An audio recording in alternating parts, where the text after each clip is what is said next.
Hello dear students, आज की video में हम बात करने वाले हैं फार्मास्यूटिकल बायोटेक्नोलॉजी की 4th यूनिट का माइक्रोबियल जेनेटिक्स का टॉपिक। माइक्रोबियल जेनेटिक्स के अंदर हम लोग स्टडी करने वाले हैं कि बैक्टीरियाज का जो जेनेटिक मटेरियल है वो कैसे एक बैक्टीरिया से दूसरे बैक्टीरिया में जाता है।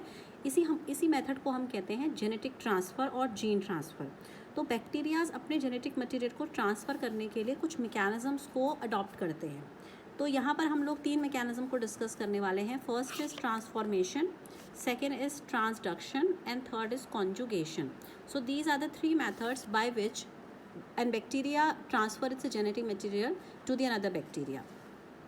यहाँ पर हम लोग एक और चीज़ को डिस्कस करने वाले हैं विच इज़ अ वेक्टर, जो हेल्प करता है। एक ऐसी एजेंसी है जो आपके बैक्टीरिया के जेनेटिक मटेरियल को ट्रांसफ़र करने में असिस्टेंस प्रोवाइड करता है, जिसे हम कहते हैं प्लाज्मिड। तो हम लोग प्लाज्मिड की स्टडी करेंगे इस वीडियो में। और सेकंड आपका इस टॉपिक के अंदर आता है ट्रांसपोसॉन्स। ट्रांसपोसॉन्स को हम नेक्स्ट वीडियो में डिस्कस करेंगे।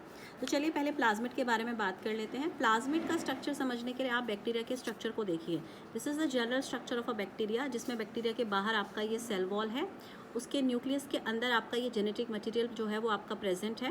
बैक्टीरिया की अगर हम जेनेटिक मटेरियल की बात करें तो बैक्टीरिया का जो जेनेटिक मटेरियल होता है उसमें जो क्रोमोसोम्स होते हैं वो आपका डबल स्ट्रैंडेड फॉर्म में अरेंज होते हैं एक सर्कल के फैशन में, और ये सर्कुलर डीएनए बना के आपका बैक्टीरिया का जेनेटिक मटेरियल एग्जिस्ट करता है इनसाइड द न्यूक्लियस। तो ये हो गया आपके बैक्टीरिया का मेन जेनेटिक मटेरियल जो कि न्यूक्लियस के अंदर प्रेजेंट है। इसी के साथ साथ बैक्टीरिया के अंदर एक एक्स्ट्रा क्रोमोसोमल जेनेटिक मटेरियल भी पाया जाता है, या कहें एक ऐसा डीएनए है जो कि एक्स्ट्रा क्रोमोसोमल है। मतलब it is not a chromosome but it is a DNA, जो कि कहाँ प्रेजेंट होता है, ये न्यूक्लियस के अंदर प्रेजेंट नहीं है, आप देख सकते हैं ये साइटोप्लाज्म के अंदर प्रेजेंट है। सो इसको हम कहते हैं प्लाज्मिड। ठीक है, तो प्लाज्मिड क्या है? Plasmid is the extra chromosomal genetic material of a bacteria which is present inside the cytoplasm. Alright, अब बात करते हैं ट्रांसफॉर्मेशन की। देखिए ट्रांसफॉर्मेशन की प्रोसेस में क्या होता है। ट्रांसफॉर्मेशन की प्रोसेस समझने के लिए आपको समझना ज़रूरी है। जैसे आप यहाँ डायग्राम देख सकते हैं, ये है एक ए बैक्टीरिया जो कि अपने में से जेनेटिक मटेरियल को ट्रांसफ़र करने वाला है या डोनेट करने वाला है। तो इसको हम कह देंगे डोनर बैक्टीरिया, और इस बैक्टीरिया के अंदर जेनेटिक मटेरियल यहाँ से यहाँ ट्रांसफ़र होना है, तो ये बैक्टीरिया बन जाएगा रेसिपिएंट बैक्टीरिया। ट्रांसफॉर्मेशन की प्रोसेस तभी होगी जब बैक्टीरिया डेड होगा। ट्रांसफॉर्मेशन की प्रोसेस तभी होगी जब बैक्टीरिया डेड होगा, यानी कि डेड बैक्टीरिया आपका डेथ के बाद अपने जेनेटिक मटेरियल को ट्रांसफॉर्म कर देते हैं, मतलब या कहें ट्रांसफ़र कर देते हैं। तो जैसी बैक्टीरिया की डेथ होती है, उसकी डेथ होने पर आपका जो बैक्टीरिया है उसकी सेल रप्चर करती है, सेल लाइसिस होती है, और जेनेटिक मटेरियल जो है वो फ्री होकर आप देख सकते हैं यहाँ आ गया है। इसको आप कहते हैं फ्री डीएनए, या इसे आप कह सकते हैं नेकेड डीएनए। इसे नेकेड डीएनए कहा जा रहा है because it has no boundaries outside, it is not confined within a boundary or inside a nucleus or inside a cell, it is free, it is naked. सो ये naked DNA का Uptake कर लिया जाएगा इस बी बैक्टीरिया के द्वारा। तो यहाँ से जो जेनेटिक मटेरियल है वो कहाँ आ जाएगा, इस बैक्टीरिया के अंदर आ जाएगा। तो देखा आपने कैसे जेनेटिक मटेरियल का ट्रांसफ़र हुआ है, कैसे डीएनए ट्रांसफ़र हुआ है। डीएनए ट्रांसफ़र इस तरीके से जब होता है तो इस प्रोसेस को कहते हैं हम ट्रांसफॉर्मेशन। क्या कहते हैं? ट्रांसफॉर्मेशन। तो ट्रांसफॉर्मेशन का मतलब समझ में आ रहा है आपको? ट्रांसफॉर्मेशन का मतलब है जब एक बैक्टीरिया ऑन डाइंग ये अपने डीएनए को क्या कर देता है, नेकेड कर देता है, फ्री कर देता है। तो इस फ्री डीएनए का अपटेक जब आपका दूसरा बैक्टीरिया करेगा तो ये जो डीएनए आपके पहले ए बैक्टीरिया के अंदर प्रेजेंट था वो कहाँ आ गया, बी बैक्टीरिया के अंदर आ गया। अब जैसे ही इसका जेनेटिक मटेरियल इसके अंदर आएगा तो जेनेटिक मटेरियल के पास जेनेटिक कोड हैं, उन जेनेटिक कोड के बेसिस पर आपका ये बैक्टीरिया अब वो प्रॉपर्टी शो करने लगेगा जो कि इसमें पहले नहीं थी, यानी कि अब वो क्या हो चुका है, ट्रांसफॉर्म हो चुका है। अब हमारे कहने से तो ये बात नहीं होगी कि ऐसा होता होगा, इसके लिए क्या किया गया है, इसके लिए एक प्रूफ है। चलिए उस प्रूफ को समझते हैं। एक बहुत ही रिनाउंड साइंटिस्ट हुआ करते हैं, ग्रिफिथ। तो ग्रिफिथ ने क्या किया था, एक एक्सपेरिमेंट किया था, और उस एक्सपेरिमेंट से इन्होंने प्रूफ किया था कि ट्रांसफॉर्मेशन जैसी प्रक्रिया होती है, और इस प्रक्रिया के थ्रू जेनेटिक मटेरियल एक बैक्टीरिया से दूसरे बैक्टीरिया में ट्रांसफ़र होता है। उसके लिए उन्होंने क्या किया, इस एक्सपेरिमेंट के लिए उन्होंने, आप देख सकते हैं यहाँ पर, इन्होंने 4 माइसिस का इस्तेमाल किया। 4 माइसिस को लिया इन्होंने एज एन एक्सपेरिमेंटल एनिमल, और इन चारों एक्सपेरिमेंटल एनिमल में इन्होंने क्या किया, आपका जो न्यूमोकॉकस कॉजिंग माइक्रो ऑर्गेनिज्म है उसके स्ट्रेन का सिलेक्शन करा। अब जो स्ट्रेन होते हैं वो 2 तरीके के होते हैं, एक होते हैं स्मूथ स्ट्रेन और एक होते हैं रफ स्ट्रेन। स्मूथ स्ट्रेन उन्हें कहते हैं, जैसे ये वाला है फॉर एग्जांपल के लिए, let me take a sheet. For example के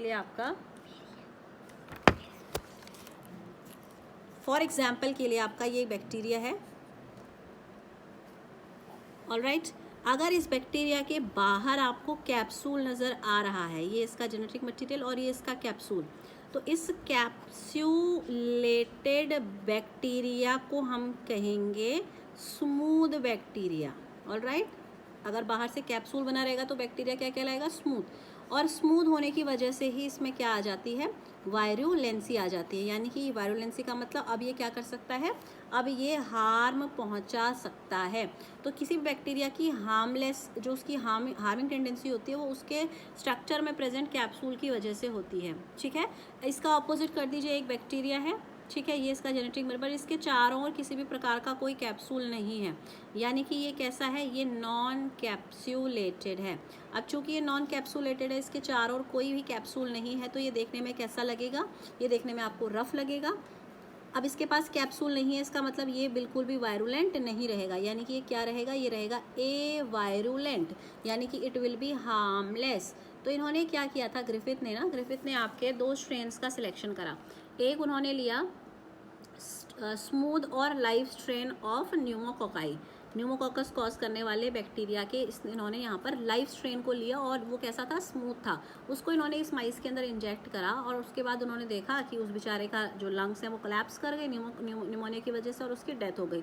so the first mice got death, ये मर गया। सेकेंड जो माइस लिया उन्होंने उसके अंदर रफ स्ट्रेन डाला, ठीक है, और वो लाइव डाला। रफ है तो यानी कि वो हार्मलेस रहेगा, उसके पास कैप्सूल तो है नहीं, तो वो जिंदा है पर वो हार्म नहीं पहुंचा सकता। तो उन्होंने जब उसको इंजेक्ट किया इस माइस के अंदर, तो देखा गया कि जो माइस है वो बढ़िया रहा, एकदम हेल्दी रहा। फिर उन्होंने क्या किया, स्पेलिंग गलत है, सॉरी यहाँ पे। अब उन्होंने क्या किया, तीसरा जो माइस था उसके अंदर उन्होंने जो स्मूथ स्ट्रेन था वो लिया, लेकिन डेड लिया। अब स्मूथ स्ट्रेन था तो वो क्या कर सकता था? वो तो कैप्सुलेटेड है, यानी कि वो हार्म पहुंचा सकता है, लेकिन वो डेड है। डेड होने की वजह से वो रेप्लिकेट तो नहीं कर सकता अंदर, तो उसने न्यूमोकोकस बैक्टीरिया ने आपका अंदर रेप्लिकेशन नहीं करा और उसने निमोनिया कॉज नहीं करा। तो यहाँ पर भी जो माइस था वो he got lucky, he remain healthy. जो चौथा था, चौथे में उन्होंने क्या किया, जो सेकेंड और थर्ड माइस में उन्होंने इंडिविजुअली आपके स्ट्रेन्स डाले थे, उसका कॉम्बिनेशन डाल दिया, यानी कि रफ और live strain of pneumococci and आपका स्मूथ और डेड स्ट्रेन। तो अब आपको पता है ये इंडिविजुअली ना तो नुकसान पहुंचा रहा है, ना ये इंडिविजुअली नुकसान पहुंचा रहा है। तो रिजल्ट्स क्या आने चाहिए थे? रिजल्ट्स ऐसे आने चाहिए थे कि आपका जो चौथा माइस है उसको भी हेल्दी रहना चाहिए था। पर ग्रिफिथ ने जब ये देखा तो रिजल्ट जो थे वो बड़े ही एस्टोनिशिंग थे। रिजल्ट ऐसा था कि ये चौथा माइस भी क्या कर गया, ही ऑल्सो गॉट डेड। अब इसकी मौत का कारण क्या था? हम जब इसको इंडिविजुअली डाल रहे थे दोनों स्ट्रेन्स को, तो यहाँ पर तो आपका माइस हेल्दी रह रहा था। अगर आप हेल्दी प्लस हेल्दी डाइट लेते हैं तो आपको क्या रहना चाहिए? आपको हेल्दी रहना चाहिए। पर यहाँ हेल्दी प्लस हेल्दी क्या हो रहा है? डेथ हो रही है ना। आपने सेकेंड और थर्ड का जब कॉम्बाइंड स्ट्रेन डाला चौथे माइस के अंदर, तो क्या हुआ? आपने क्या ऑब्जर्व किया? ग्रिफिथ ने ऑब्जर्व किया कि जो माइस था ही गॉट डेड। तो उसकी डेथ क्यों हुई है? क्योंकि क्या हुआ है, ये जो डेड स्ट्रेन था न्यूमोकोकस का, ये स्मूथ था, है ना, यानी कि इसके पास इसके डीएनए में वो कोड थे जो इसके चारों ओर कैप्सूल बनाते थे। अब क्या होता है, जो डेड स्ट्रेन था उसने मरते मरते अपना सेल लाइसिस करी। सेल लाइसिस करने से उसका जेनेटिक मटेरियल जो है वो फ्री हुआ। उस फ्री जेनेटिक मटेरियल को अपटेक कर लिया गया इस लाइव बैक्टीरिया के द्वारा। अब जब लाइव बैक्टीरिया ने उस स्ट्रेन को अपटेक करा तो वो ट्रांसफॉर्म हो गया, उसके पास वो जेनेटिक मटेरियल आ गया जिससे उस अपने चारों ओर कैप्सूल बना सकता था।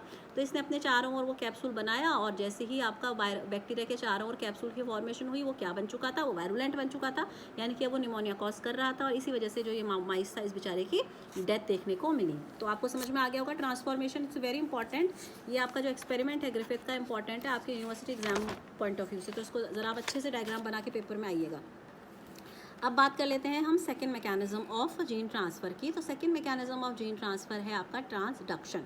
ट्रांसडक्शन एक बहुत ही इंपॉर्टेंट टूल है जिसका इस्तेमाल जेनेटिक इंजीनियर्स करते हैं जेनेटिक इंजीनियरिंग करने के लिए डिज़ायर्ड डीएनए